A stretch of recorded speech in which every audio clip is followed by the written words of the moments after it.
अस्सलाम वालेकुम सामीन। उम्मीद है आप सब खैरियत से होंगे। आज हम एक ख़ास मौजू पे बात करने जा रहे हैं। इल्म हासिल करना, जैसा कि हम सब जानते हैं, हम सब का बुनियादी हक है। तालीम को शऊर की जानिब उठाया जाने वाला पहला कदम तस्वुर किया जाता है और इसमें कोई शक भी नहीं, क्योंकि ऐसे छोटे छोटे कई कदम माशरे की तश्कील में अपनी हैसियत में अहम किरदार अदा करते हैं। इसी सफ़र का एक कदम हम आज के प्रोग्राम की सूरत में आपकी खिदमत में लेकर आए हैं और उम्मीद है आप इसको पसंद करेंगे। प्रोग्राम का नाम है #टीचर और इस प्रोग्राम में हर हफ्ते हम आपकी मुलाकात पाकिस्तान की एक ऐसी बेटी से करवाएंगे जिसने न सिर्फ तालीम हासिल की बल्कि इसको अपनी ज़िंदगी का एक अहम तरीन हिस्सा भी बनाया। इस प्रोग्राम की सबसे ख़ास बात यह है कि हमारे तमाम मेहमान बलूचिस्तान से ताल्लुक़ रखते हैं। मेरा नाम है आयशा सुहेब, मैं ख़ुद भी बलूचिस्तान से ताल्लुक़ रखती हूँ और प्रोग्राम #टीचर में आप सबको खुशामदीद कहती हूँ। प्रोग्राम की बाकायदा आगाज़ और अपनी आज के मेहमान के तारुफ से पहले आपकी तवज्जो पाकिस्तान ख़ुसूसन बलूचिस्तान में तालीम के हवाले से चंद अहम बातों की जानिब मरकूज़ कराना चाहती हूँ। क्या आप जानते हैं कि बलूचिस्तान में औरतों की आबादी 5.9 मिलियन है? औरतों की शरह ख़वानदगी 27% है। प्राइमरी स्कूल एक दूसरे से 30 किलोमीटर की दूरी पर वाक़ हैं, जबकि मिडिल स्कूल 260 किलोमीटर दूर है। हाई स्कूल ये जान के आप हैरान होंगे कि 360 किलोमीटर की दूरी पर वाक़ है। यानी कि तालीम हासिल करना बच्चों के लिए, बच्चियों के लिए आसान नहीं। बहुत सारे मसाइल हैं जो दरपेश हैं, वहाँ तक पहुँचना, उन स्कूलों तक रसाई हासिल करना, टीचर्स का मौजूद होना। इसके अलावा भी दरपेश बहुत से मसाइल हैं जिनके बारे में हम बात करेंगे और अपने मेहमानों से उनके बारे में जानेंगे। आइए मिलते हैं हमारे प्रोग्राम के इस सिलसिले की पहले मेहमान से, जिनका नाम है सारा जमाली। सारा, अस्सलाम वालेकुम, कैसी हैं आप? वालेकुम सलाम आयशा। अल्हम्दुलिल्लाह, I am good. How about you? Thank you so much सारा, मैं बिल्कुल खैरियत से हूँ और आपका बहुत शुक्रिया अदा करती हूँ कि अपने कीमती वक्त में से आज अब आपने हमें इतना टाइम दिया है। आई एम श्योर कि बलूचिस्तान में जितने भी लोग ख़वातीन और हज़रात ये सुन रहे होंगे उनको आपके सफ़र से इंशाल्लाह कोई ना कोई ज़रूर फ़ायदा हासिल होगा। सबसे पहला सवाल आपसे पूछूंगी, अपने बारे में बताइए हमारी ऑडियंसिस को। सारा जमाली क्या करती हैं और उनके सफ़र में, उनके तालीम और रोज़गार के सफ़र में अगर वो समझती हैं कि कोई किरदार अदा किया गया तो वो क्या था? Thank you so much Ayesha इस अपॉर्चुनिटी के लिए। Actually I am by profession chartered certified accountant और करेंटली मैं competition commission of Pakistan, also known as मुसाबकती कमीशन, वहाँ पे assistant director cartels and trade abuse में काम कर रही हूँ। इससे पहले मैं ज़री तरक्याती बैंक लिमिटेड के हेड ऑफिस के फाइनेंस डिपार्टमेंट में थी और काफ़ी मेरा यहाँ पे काफ़ी साल का एक्सपीरियंस रह चुका है काफ़ी डिफरेंट कंपनीज में। प्राइमरी एजुकेशन मैंने अपनी सारी कोयटा से ली थी and then for my A levels और एसीसी एंड एमबीए के लिए मैं इस्लामाबाद आ गई थी। और किसी भी लड़की की लाइफ में अगर कोई बहुत मेजर कंट्रीब्यूटर होता है तो वो एक्चुअली उसके पेरेंट्स होते हैं। और मेरे केस में I am the only child of my parents, मतलब मेरे कोई सिबलिंग्स नहीं है, मेरे कोई बहन भाई नहीं है। तो इस तरह का डिसीजन लेना to move to a new place और इंडिपेंडेंट रहना इन अ हॉस्टल और बहुत टफ था for my parents and for my self. लेकिन बस आज जहाँ मैं हूँ that's all because of my parents, because मेरे पेरेंट्स का ही सारा ये कंट्रीब्यूशन है जिसकी वजह से आज मैं इस मकाम तक पहुँची हूँ। वाकई सही कह रही हैं आप, पेरेंट्स का एक बहुत अहम किरदार है और ये सब पेरेंट्स के लिए मुश्किल भी होता है क्योंकि वो अपने बच्चों को लेकर हमेशा फ़िक्रमंद रहते हैं। अच्छा सारा, ये तो बताएं, जब हम बच्चियों की पढ़ाई की बात करते हैं ख़ुसूसन बलूचिस्तान के अंदर, तो हम देखते हैं कि बहुत सारी ऐसी चीज़ें हैं जो एक रोल प्ले करती हैं। तो आप क्या समझती हैं कि क्या तालीम की तरफ एक बच्चियों का रुझान डेवलप करने में क्या पेरेंट्स का किरदार होता है या क्या स्कूल्स का होता है, या कौन वो लोग होते हैं जो इस रुझान को डेवलप करते हैं जिससे लड़कियां भी फिर तालीम हासिल करती हैं और अपनी ज़िंदगी में आगे बढ़ सकती हैं? बिल्कुल, पेरेंट्स का तो सबसे इम्पोर्टेंट रोल है। ये जो आपने बात की है इससे वही बात है कि इस तरह के कंजर्वेटिव एरियाज में स्पेशली बलूचिस्तान या रूरल एरियाज में, अंडर प्रिविलेज्ड एरियाज में इशू सबसे ज्यादा ये होता है कि लोगों के माइंड में, even in the developed cities जैसे हमारे ये है इस्लामाबाद, कराची, कि लोग क्या कहेंगे, इसके पीछे ना लोग चले जाते हैं और फिर उनको होता है कि बस सोसाइटी की जो एक इमेजिनरी सोसाइटी की जो जजमेंट होती है उसके पीछे पेरेंट्स जो है ना वो कभी कभार रॉन्ग डायरेक्शन में चले जाते हैं। और लड़कियों मतलब मोस्टली पेरेंट्स का आपको पता है हमारे इधर एक परसीव नोशन जो आप कह रही हैं वो यही है कि शादी हो जाए, सेटल हो जाए, और एजुकेशन की तरफ उनकी इतनी कंसिडरेशन नहीं दी जाती। तो आई थिंक कि सबसे पहले लड़कियां खुद और उनके पेरेंट्स, उन दोनों को ही इसी एक पूरी इमेज को चेंज करने के लिए खुद आगे बढ़ना पड़ेगा। अपने दिमाग से लोग क्या कहेंगे, लोगों का काम है कहना, ये माइंड में रखना पड़ेगा और खुद आगे बढ़ना पड़ेगा, तभी ये सब चेंज हो सकता है। बिल्कुल बिल्कुल, हमारा अपना भी एक बहुत अहम किरदार है। और ये बिल्कुल आपने सही बात की है कि हम इसी सोच में उलझे हुए हैं कि लोग क्या कहेंगे, और इसी वजह से हम अपने बहुत से कामों से रुक जाते हैं। ऐसी बहुत सारी लड़कियां हैं, छोटी बच्चियां होती हैं जिनकी अर्ली मैरिजेस हो जाती हैं, यानी कि वो छोटी उम्र में उनकी शादियां कर दी जाती हैं या फिर उनको एजुकेशन की इजाज़त नहीं मिलती।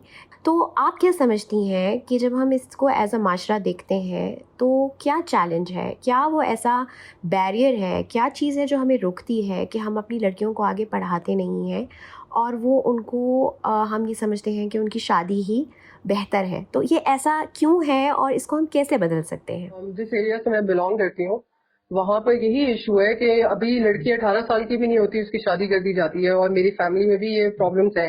काफी फैमिलीज में चेंजेस भी आए हैं क्योंकि उनके अंदर टाइम के साथ साथ जैसे जैसे वो शहर के करीब जाते गए तो उनके अंदर टाइम के साथ चेंज आ गया। कोई टीचर टीचिंग की तरफ चला गया, किसी ने थोड़ा सा कोई और प्रोफेशन चेंज कर लिया, फार्मेसी में चले गए, इस तरह करके।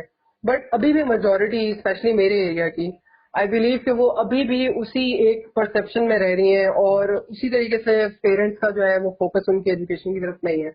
And I really feel bad for that, I really feel sad. बच्चियों की जल्दी शादी करके, जैसे आपने कहा, हम उनका बुनियादी हक छीन लेते हैं, और हमारे मुल्क में बहुत सी बच्चियों के साथ ऐसा किया जाता है और ऐसा होता है। शहरों में तो हमें तालीम की सहूलत मैसर है, लेकिन बलूचिस्तान में ऐसे बहुत से डिस्ट्रिक्ट्स हैं जहाँ पर छोटी बच्चियों के लिए एजुकेशन या तालीम की वो सहूलत मैसर नहीं है। या तो स्कूल नहीं है या फिर टीचर नहीं है, और अगर ये दोनों चीज़ें हैं तो माँ बाप से इजाज़त नहीं है। अगर माँ बाप से इजाज़त है तो फिर आने जाने का मसला है। तो ये सारे मसाइल, इन सब मसाइल का क्या हल है, और क्या हम कोई ऐसे स्टेप्स ले सकते हैं जिससे ये मसले उन डिस्ट्रिक्ट्स में उन बच्चियों के लिए हम हल कर सकें? सबसे बड़ा चैलेंज ये है कि पेरेंट्स सबसे पहले तो अपनी बेटी को लाइबिलिटी की जगह अपना एसेट समझना स्टार्ट करें। हमारे इधर अभी भी लड़की को लाइबिलिटी ही समझा जाता है, उसको ब्रेड अर्नर नहीं समझा जाता। उसके लिए यही माना जाता है कि ये अगर कुछ कर भी लेगी तो कल को चली जाएगी तो उनको ही खिलाएगी, हमें नहीं खिलाएगी। ये जो नोशन है ना, ये बहुत ज्यादा रोल प्ले करती है। हमें बस जैसी बेटी पैदा होती है ना, अभी तक सॉरी टू से कि इस तरह का माइंडसेट है कि लोगों को है कि बस ये लाइबिलिटी है, इसकी जो भी चीज है ये तो पराये घर की है। तो लोग उस तरह से अपना इन्वेस्ट नहीं करते, उसको एसेट नहीं बनाते अपना, एज कम्पेयर टू जो बेटों के साथ करते हैं, क्योंकि उनको पता है कि कल को वो हमें रखेंगे भी और इस तरह से भी। तो ये एक जो माइंडसेट है इसको चेंज होने की जरूरत है, और आई बिलीव कि बेटियां भी माँ बाप का उतना ही कर सकती हैं जितना कि बेटे कर सकते हैं। हमें इस सोच को बदलने की ज़रूरत है।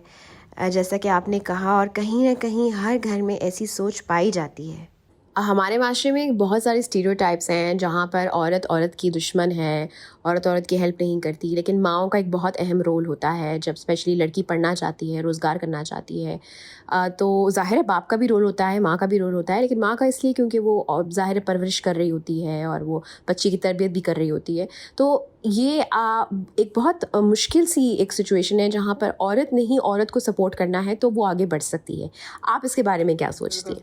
ये मुझे रिसेंटली मेरी चेयरपर्सन ने ये बात बोली थी कि there is a special place for those women in the hell who don't help out other women. तो दैट इज सो राइट, ये हकीकत है।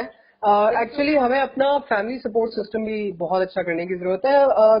देखें, शादी करना, सेटल करना कोई बुरी बात नहीं है, लेकिन आगे जाके भी आपको एक ऐसा सपोर्ट सिस्टम चाहिए from your spouse, from your in laws, from your own family, जो कि आपको इनेबल करे काम करने के लिए। तो अगर आज मैं भी इनेबल्ड हूँ तो इसमें बहुत बड़ा हाथ मेरी अपनी फैमिली, मेरे इन लॉज, मेरे स्पाउस का है। अगर आपका प्रॉपर फैमिली सिस्टम ही ठीक नहीं होगा ना और इस चीज को अंडरस्टैंड नहीं करेगा तो फिर डेफिनेटली इसी वजह से आप देखें कि मेडिकल से ड्रॉप आउट्स हो जाती हैं लड़कियां काफी सारी, डिस्पाइट के इतना टफ टेस्ट, इतने मेरिट पे आने के बावजूद, और स्कूल से ड्रॉप आउट हो जाती है, परसू नहीं कर सकती करियर, और काफी सारी उनको यही social and economic barriers face करने पड़ते हैं, फैमिली की तरफ से काफी इश्यूज होते हैं।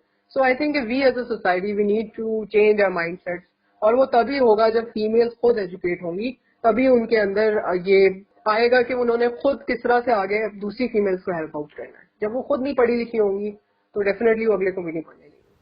जी, मैंने ख़ुद भी ये ऑब्ज़र्व किया है। अक्सर लड़कियां जो हैं वो कॉलेज पढ़ाई के बीच में ही छोड़ देती हैं और इस सब में उनके ख़ानदान और वालिदैन की मर्ज़ी भी शामिल होती है।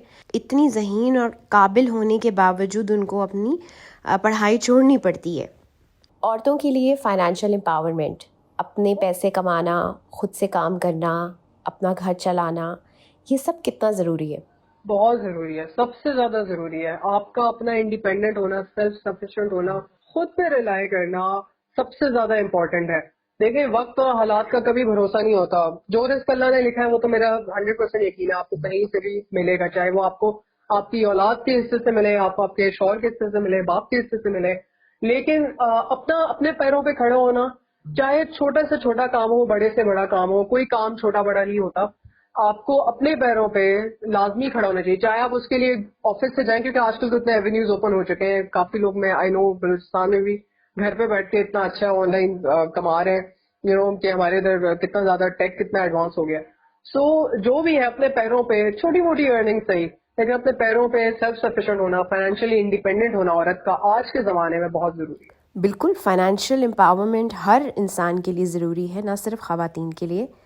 हम एक अजीब से दौर से गुज़र रहे हैं, जिसे मैं कोरोना वायरस का दौर कहती हूँ। हर तरफ यही बात होती है और इसकी वजह से बहुत सारे और भी मसाइल हैं जो हमें नज़र आने शुरू हो गए हैं। एक मसला ये है कि हम पहले ही ख़वातीन घरों में बंद थीं, अब बिल्कुल ही बंद हैं और ख़वातीन क्या, आदमी और बच्चे सब ही बंद हैं, बड़े बूढ़े सबको घरों में रहने का, बल्कि अच्छा ही है कि वो घर में रहें ताकि वो सेफ़ रहें। लेकिन एक तालीम की ज़रूरत जो हम महसूस करते हैं कि तालीम तो हमें चाहिए, लेकिन अगर हम घरों में बंद हैं और स्कूल नहीं जा सकते और तालीम का वो सिस्टम जो पहले काम करता था शायद अब वो उतना कारआमद नहीं है, तो क्या आप ये समझती हैं कि हमें अपने एजुकेशन सिस्टम को बदलने की ज़रूरत है?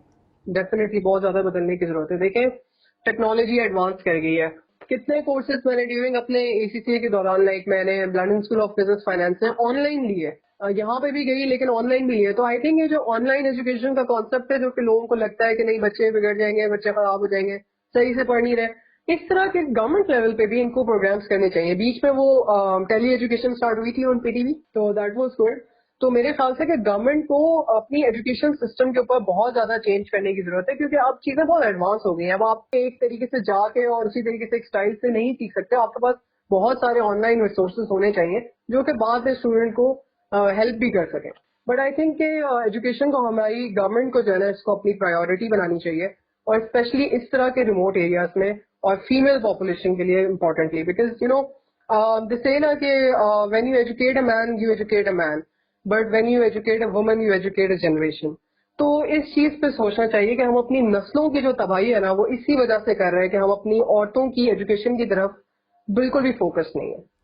बिल्कुल सही कह रही हैं सारा। मैंने ख़ुद भी अपनी यूनिवर्सिटी डेज़ में बहुत सी चीज़ें ऑनलाइन सीखी हैं और आज भी मैं सीखती हूँ। जब मुझे कोई नई चीज़ सीखनी होती है तो ऑनलाइन कोर्सेज़ अवेलेबल हैं और बहुत सारे डिजिटल मीन्स हैं जिनसे आप नई चीज़ें सीख सकते हैं। जेंडर डिस्क्रिमिनेशन एक ऐसी चीज़ है जो अक्सर औकात लड़कियां फेस करती हैं, या वो जॉब में होता है या यूनिवर्सिटी लेवल पे होता है, या कहीं ना कहीं किसी न किसी मौके पे हम फेस करती हैं। कभी आपने फेस की, और अगर की तो फिर आपने क्या किया? Well honestly, since school and college university कभी ना कभी हर एक को फेस करनी पड़ी है। मतलब ऐसा मैं नहीं कह सकती कि नहीं की हो। बट मोस्ट रिसेंटली मेरी जो करंट जॉब है, जब इसके इंटरव्यू के लिए मैं गई थी तो मेरे अगेंस्ट 5 लड़के थे, ऑल्सो फ्रॉम बलोचिस्तान। तो मैं एक थी, और अंदर पैनल में जो थी there was only 1 female member, और 3-4 जो थे वो मेल मेंबर और ऑफिशियल सीनियर ऑफिसर्स थे। सो मुझे एक आया परसेप्शन के चलो यार, मतलब होता है ना कि नॉर्मली फीमेल्स जो है वो मेल्स को ही प्रेफर करती हैं। तो खैर मैं गई अंदर, मैं कहा ठीक है, टेस्ट क्लियर हो गया, लेट्स गो फॉर इंटरव्यू। मैंने अपना इंटरव्यू दिया, सब कुछ। सो केम एज अ सरप्राइज, जब मुझे पता लगा कि that female member she actually liked me, और उन्होंने ही मुझे अपॉइंट किया। तो फॉर द फर्स्ट टाइम मुझे इतना अच्छा लगा। मैंने कहा यार अमेजिंग कि कभी ऐसा भी होता है कि जेंडर डिस्क्रिमिनेशन आपको ना फील हो। So I think I am very lucky in that case कि मैं जहां पर हूँ वहां पे जेंडर डिस्क्रिमिनेशन बल्कि जेंडर बैलेंस बहुत अच्छा है। और जब फीमेल लीडरशिप रोल्स में होती है तो they support each other and that's very positive thing about it. मैं आपसे 100% एग्री करूँगी सारा, बिल्कुल। हम औरतों को भी एक दूसरे का साथ देना चाहिए, एक दूसरे का सहारा बनना चाहिए। जब भी हम मुल्क की मईशत की बात करते हैं और ख़वातीन की बात करते हैं तो इन दोनों चीज़ों को हम अलहदा नहीं कर सकते, क्योंकि मईशत में ख़वातीन का एक बहुत बड़ा रोल है। अगर वो ख़वातीन अपना रोल अदा करती हैं, लेबर फोर्स फॉर एग्ज़ाम्पल हम ले लें, उसमें आती हैं, तो क्या हम ये अफोर्ड करते हैं? पाकिस्तान डेवलपिंग कंट्री है, क्या हम ये अफोर्ड करते हैं कि हम अपनी ख़वातीन को उस रोल को अदा करने से रोकें, उनको तालीम ना दें? आपके ख़्याल में क्या ये सही होगा? नहीं, बिल्कुल भी नहीं है। आप सही कह रही है बिल्कुल। 26% हमारी लेबर फोर्स इस वक्त सिर्फ फीमेल्स की है। तो आप अंदाजा लगा लें कि वर्किंग वुमन कितनी कम है हमारे पास। हर किस्म की वुमन, लाइक वो गवर्नमेंट इंस्टीट्यूशन में हो सकती है, प्राइवेट में हो सकती है, आर्म फोर्सेज में हो सकती है, एजुकेशनिस्ट हो सकती है, एडमिनिस्ट्रेटिव जॉब में हो सकती है, लेकिन इतनी कम तादाद, ऑब्वियसली ये एक अलार्मिंग सिचुएशन है हमारे लिए। और इसके ऊपर तो डेफिनेटली फोकस करना चाहिए। वी एज सोसाइटी, हमें एज अ सोसाइटी भी, और साथ ही साथ गवर्नमेंट को भी, because you know at the end of the day हम सब कुछ गवर्नमेंट के ऊपर ब्लेम डाल भी नहीं सकते, बिकॉज कहीं ना कहीं हम खुद भी जिम्मेदार होते हैं अपनी कंडीशन के लिए। सो आई थिंक कि दोनों तरीके से हमें अपनी इस चीज पे फोकस करना पड़ेगा। जी बिल्कुल सारा, सही कहा आपने। अच्छा सारा, थोड़ा सा हम आपकी बचपन की बात करते हैं। बचपन में हमेशा हमारा कोई ना कोई रोल मॉडल होता है, तो कोई ऐसे इंस्पायरिंग फीमेल फिगर जो आपको बहुत इंस्पायर किया हो, जिन्होंने आपको इंस्पायर किया कि आप भी उनकी जैसी बने, तो हमें उनके बारे में बताइए। Okay, inspiration you mean. Actually मेरी खाला जो थी, my mother, she belongs to a Pakhtun family, तो बहुत ही टिपिकल पख्तून फैमिली सिस्टम था। तो she was the first one जो कि हायर एजुकेशन ली उन्होंने, and she ended up being an educationist. काफी अच्छे डिस्ट्रिक्ट लेवल पे वो सर्व करती रही हैं। तो मैं जब छोटी थी तो हमेशा उनको देख इंस्पायर होती थी, क्योंकि जितने भी सिंध और बलूचिस्तान में एजुकेशन के इवेंट्स होते थे तो उसके अंदर उनको हमेशा चीफ गेस्ट के तौर पे बुलाया जाता था। और फिर आपको पता है जब चीफ गेस्ट के साथ कोई छोटा नन्हा मुन्ना बच्चा जा रहा हो तो बड़ा आपको भी अच्छा अच्छा फील होता है। सो मैं हमेशा एडमायर करती थी उनको ना। मैं कहती थी यार बड़ी हेड स्ट्रॉन्ग वुमन है। और आज इसी तरीके से, मतलब मेरी लक कहें इसे या क्या, आई थिंक अल्लाह ने बहुत बड़ा मतलब एक करम किया मुझ पे, कि जहाँ पे मैं करंटली भी काम कर रही हूँ वहाँ पे सिर्फ जेंडर बैलेंस इक्वल होने के अलावा फीमेल लीडरशिप रोल्स में, लाइक मेरी अपनी करंट चेयर मिस राहत कौनैन हसन जो है, she is a head strong woman. और वो इतना इंस्पायर करती है, not only to me, like to every other women. और इवन जो हमारा बेंच है पूरा, उसमें भी 3 मेंबर्स है और 1 मेल मेंबर है, 3 फीमेल मेंबर्स है और 1 मेल मेंबर है। तो it's such a plus point कि अभी हमने वुमेन डे भी जो लास्ट सेलिब्रेट किया था, that celebration went on for like 3 days। So I feel lucky कि मेरे साथ इस तरह से मुझे एक अच्छा ऑर्गेनाइजेशन, मुझे एक अच्छा एनवायरनमेंट मिला है। वाकई ये सब आगे बढ़ने में बहुत हिम्मत देता है और हौसला बढ़ाता है। सारा, मुझे तो बहुत मज़ा आ रहा है आपसे बात करके, लेकिन वक्त की कमी के बायस हमें ये प्रोग्राम अब ख़त्म करना है। तो मैं आखिरी क्वेश्चन की तरफ जाऊंगी। कोई ऐसा मैसेज जो आप देना चाहें बच्चियों के लिए बलूचिस्तान में जो पढ़ना चाहती हैं, जिनका ये ड्रीम है कि वो कुछ बने, उनके लिए अगर आप कोई मैसेज देना चाहें प्लीज़। इनके लिए मैं यही कहूंगी कि लोगों का डर, लोगों की सोच अपने अंदर ना बिठाओ, अपने दिमाग से चलो। और अगर कोई आपको कहता है ना कि ये तुम नहीं कर सकते, तो उसको आगे से जवाब दो, मैं तुमसे बेहतर कर सकता हूँ। और आई थिंक ड्रीम बिग, जितना ख्वाब देख सकते हो देखो। ख्वाब देखने में कोई टैक्स नहीं है, कोई मना नहीं है। आप ख्वाब देखोगे, अपने गोल्स रखोगे, इवेंचुअली उनको अचीव कर लोगे। बाकी अल्लाह रास्ते खुलने वाला है। और एंड में जो है बलोची में मैसेज दे देती हूँ कि वजी जिंक पढ़ाए ना लिखाए ना आगा बढ़ाए ना, कि अपनी बेटियों को पढ़ाओ लिखाओ और उनको आगे बढ़ाओ। थैंक यू सो मच सारा, बहुत बहुत शुक्रिया हमारे प्रोग्राम में आने के लिए और हमारे साथ अपने एक्सपीरियंसेस और इनसाइट्स शेयर करने के लिए। आई एम श्योर कि हमारे सुनने वालों ने आपकी बातों से बहुत ज़्यादा फ़ायदा उठाया होगा। मुझे तो आपसे मिलके बहुत खुशी हुई है। Thank you so much. Sameen, #teacher की ये किस्त यहीं पर ख़त्म होती है। तब तक अपना ख्याल रखिएगा। अल्लाह हाफिज़।